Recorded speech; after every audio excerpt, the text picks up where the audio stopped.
کہا کہ کہا جاتا ہے جی داڑھی میں خط بنوایا جائے تو خط کی مقدار کیا ہوتی ہے، گال میں کیا ہے، حلق میں کیا ہے، وغیرہ وغیرہ۔ دیکھیں مسئلہ یہ ہے کہ جہاں تک جبڑا ہلتا ہے یہ آپ ہلائیں، اس کے اوپر جو بال ہیں وہ داڑھی کہلائیں گی۔ تو جہاں تک جبڑا ہل رہا ہے اس کے اوپر کے جو بال ہیں ان کو آپ صاف بالکل کروا سکتے ہیں، بلکہ کروا دینا چاہیے اگر بدنما محسوس ہو رہے ہوں تو۔ اور نیچے جو یہ گردن کی مردوں کی ہڈی ہوتی ہے ابھری ہوئی، جو بالغ ہو جانے کے بعد نکلتی ہے، اس ابھری ہوئی ہڈی تک داڑھی ہے، اس کے نیچے اگر بال آ گئے ہیں تو انہیں بال کو صاف کروا سکتے ہیں، یہی خط بنوانا ہوتا ہے۔ لیکن یہ بھی ہے کہ اگر داڑھی کے اطراف میں بال زیادہ بڑھ گئے ہیں، بے ترتیب ہو گئے ہیں، تو اس کو ترتیب وار کروانے میں بھی شرعاً کوئی حرج نہیں ہے۔ اور خصوصاً آج کل کے دور میں یہ میں پہلے بتا دوں کہ نبی کریم صلی اللہ علیہ وسلم سے داڑھی کے دائیں بائیں سے بال کاٹنا بھی ثابت ہے، اور آپ اگر بڑے بڑے علماء کو دیکھیں تو ایسا نظر بھی آپ کو آئے گا۔ تو اس لیے آج کل کے دور میں علماء کرام کو خاص طور پر اور خصوصی طور پہ جو میڈیا پہ تشریف لاتے ہیں انہیں اپنی حیت کو اچھا بنا کر رکھنا انتہائی ضروری ہے، تاکہ لوگوں کے دل میں دین کی رغبت پیدا ہو۔ اگر کوئی آپ کی داڑھی کو دیکھے گا، اس کو اچھی لگتی ہے تو وہ داڑھی رکھنے کی طرف آئے گا۔ اور اگر آپ نے اس کو سادگی کا نام دیا کہ جی میں تو سادہ سادہ رہتا ہوں، تو میں پھر میڈیا پہ پہلی بات تو نہ آئے، کیونکہ ہر ایک آپ کی سادگی کی حکمت تک پہنچ نہیں پا رہا ہوتا۔ وہ آپ کے داڑھی کے ٹیڑھے پن کو، بے ترتیب بالوں کو دیکھے گا، اس طرح زلفیں بکھری پڑی ہیں، عجیب و غریب حیات کے ساتھ اگر انسان آتا ہے اور کوئی دیکھ کر معاذاللہ دین کے سلسلے میں بے رغبتی محسوس کرتا ہے، یا داڑھی یا زلفوں کے سلسلے میں اس کے دل میں کراہت پیدا ہوتی ہے، تو اس کا سبب آپ ہیں۔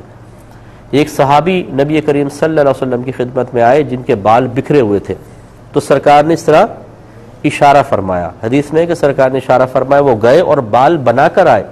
تو رحمت کونین صلی اللہ علیہ وسلم نے ارشاد فرمایا کیا یہ اس سے بہتر نہیں ہے کہ کوئی اس طرح بال بکھیر کر آتا ہے گویا کہ وہ شیطان ہے؟ اب آپ اندازہ کریں کیسے سرکار نے اس کو تعبیر فرمایا، ناپسند فرمایا کہ اپنے آپ کو بے ترتیب رکھا جائے، اس طرح کے دیکھ کر کسی کے دل میں دین کی کراہت بیدار ہو، داڑھی کی کراہت، اور وہ کہے کہ یار اگر میں رکھوں گا تو میں بھی ایسے نظر آؤں گا۔ ایسا نہیں، بزرگی ان چیزوں کے اندر نہیں ہے کہ اپنے آپ کو بے ترتیب رکھ کر پیش کیا جائے اور ہم کہیں یہ بزرگی ہے کہ کپڑے میلے کچیلے سے ہوں، بغیر استری کے ہوں، داڑھی ٹیڑھی میڑھی ہو، زلفیں بکھری پڑی ہوں، تو اس کا نام بزرگی؟ اگر ایسا ہے تو ذرا نبی کریم صلی اللہ علیہ وسلم کی کوئی مثال ایسی دکھا دیں۔ میرے آقا صلی اللہ علیہ وسلم صاف ستھرا لباس پہنتے تھے، ریش مبارکہ میں کنگھا فرماتے تھے، زلفوں میں تیل لگایا کرتے تھے، انہیں کنگھا کیا کرتے تھے، یہ سب ثابت ہے۔ تو اس کا مطلب یہ ہے کہ یہ ظاہری، جس کو آپ ظاہری زینت کہہ لیجئے، جو بالکل ایک انسان کو باوقار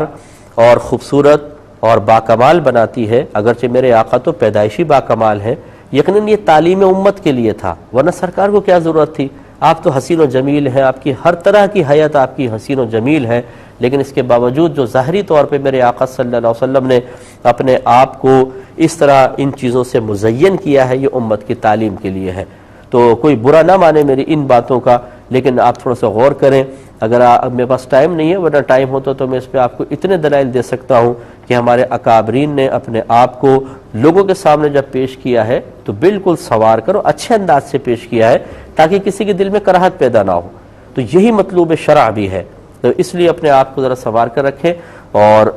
جیسے بھائی نے پوچھا کہ داڑھی میں خط وغیرہ کا، تو اس لیے اگر بے ترتیب بال ہیں، برا محسوس ہوتے ہیں تو خط بنا کر رکھیں، اس میں شرعاً کوئی حرج نہیں ہے۔ اللہ تعالیٰ عمل کی توفیق عطا فرمائے۔ ای میل ایڈریس چل رہا ہوگا، جو بھائی بہن ہمیں میل کرنا چاہیں میل کر سکتے ہیں۔ اگر کسی بھائی بہن کو دیر ہو جائے جواب ملنے میں تو ناراض مت ہوا کریں، میرے پاس بہت میری مصروفیت ہے، اب میں اپنی پوری کہانی آپ کو یہاں پہ سناؤں تو وہ بھی غیر مناسب ہے، لیکن سمجھ جائیں کہ بہت ہماری مصروفیت ہے۔ اگر آپ کو جلدی جواب چاہیے تو آپ کہیں سے بھی رجوع کر سکتے ہیں، ہم آپ کو مجبور نہیں کرتے کہ آپ مجھے میل کریں، آپ کہیں سے بھی معلوم کر لیا کریں۔ اب اپنے میزبان کو، ہماری کیو ٹی وی کی پوری ٹیم کو اجازت مرحمت فرمائے۔ آپ ہمارے لیے دعا کیجیے، ہم آپ کے لیے دعا گو ہیں کہ اللہ تبارک و تعالی آپ کو اللہ تعالی اپنا قرب عطا فرمائے، آپ کو بلند درجات عطا فرمائے، آپ کی تمام پریشانیوں کو دور فرمائے۔ آمین۔ وآخر دعوانا ان الحمدللہ رب العالمین۔